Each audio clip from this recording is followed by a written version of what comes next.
প্রবেশ করছে, তখন আপনি আপনার রবের প্রশংসা সহকারে পবিত্রতা ঘোষণা করুন এবং তার কাছে ক্ষমা প্রার্থনা করুন। তিনি অবশ্যই তওবা কবুলকারী। আল্লাহর কথা অবশ্যই বলা সত্য।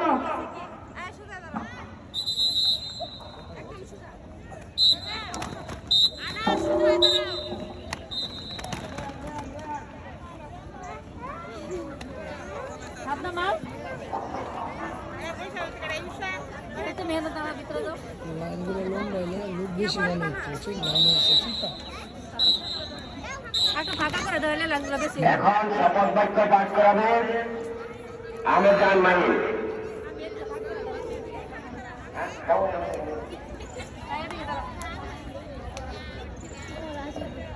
শপথের জন্য প্রস্তুত।